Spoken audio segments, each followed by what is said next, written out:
Éric Ciotti, je voudrais qu'on parle des retraites puisque vous vous apprêtez à donner une majorité à Emmanuel Macron, sans arrière-pensée, sans état d'âme, Éric Ciotti. Dans cette affaire, moi, ma seule boussole, c'est la cohérence et la responsabilité. La cohérence avec ce que la droite républicaine a toujours dit et fait, puisque nous avons tenté de corriger les dégâts de la réforme de M. Mitterrand en 1981, qui a porté la retraite de 65 à 60 ans. Ça fait 40 ans, c'est presque de l'archéologie politique, mais c'est une réforme qui se chiffre à plusieurs centaines de milliards d'euros pour notre pays. Plus de 1000 milliards d'euros. Si on n'avait pas fait cette réforme, aujourd'hui, on aurait vraisemblablement 1000 à 1500 milliards d'euros de moins de dettes. Premier point, nous avons fait les réformes, Balladur, Fillon, Sarkozy, qui ont permis de permettre des petites réformes, parce que sinon de sauvegarder le système par répartition. Moi, mon objectif, c'est qu'on sauve le système par répartition. Un système par répartition, c'est quoi? C'est ceux qui travaillent aujourd'hui qui paient la retraite de ceux qui ont travaillé hier. C'est un contrat de confiance entre les générations. Eh bien, il y a un problème démographique évident, c'est assez facile à comprendre. Dans les années 60, il y avait 4 actifs qui payaient la pension d'un retraité. Aujourd'hui, il n'y en a plus que 1,7 pour un retraité.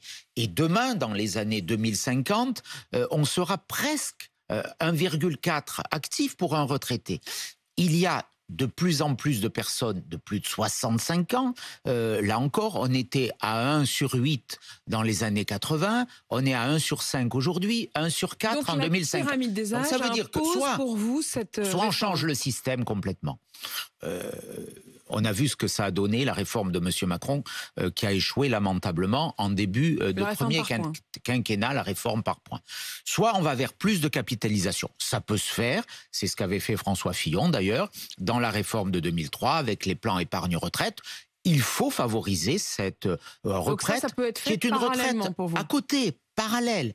On doit pouvoir l'encourager. Mais je suis attaché au système de solidarité, au système voulu par le général de Gaulle, après la libération. Il faut le préserver, il faut le protéger. Que vous voterez nous avons la réforme toujours souhaité une réforme. Pour la première fois, il y a une réforme qui est présentée après avoir attendu 6 ans. On a perdu, M. Macron a perdu beaucoup de temps. On rajoute les 5 ans de M. Hollande, ça fait 10 ans d'immobilisme.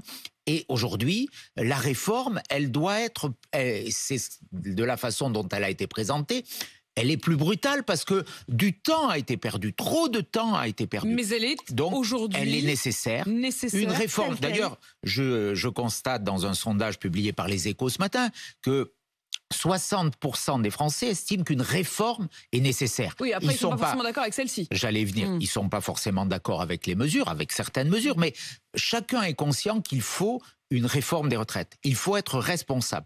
Et il faut, à droite, être cohérent avec ce que nous avons toujours prôné. Moi, j'ai été candidat par 2 fois à des élections, notamment à l'élection primaire de ma famille politique. J'ai toujours porté ce projet. Donc... Quel sens aurais-je à demain m'opposer à une mesure que j'ai défendue hier? La vie politique, c'est aussi de la cohérence. Vous voterez donc demain la réforme telle qu'elle est présentée par le gouvernement. Je souhaite pouvoir voter cette réforme. Nous avons posé des conditions. Pas beaucoup. Certaines ont déjà été entendues. Ben oui, le rythme de la réforme, on était parti sur 65 ans dès 2027. On est sur un rythme plus lent. Nous l'avons soutenu pour que la réforme soit moins brutale. Je mesure et j'entends l'inquiétude, même la colère de certains Français qui avaient prévu un schéma de retraite. Donc on a voulu atténuer la pente de la réforme.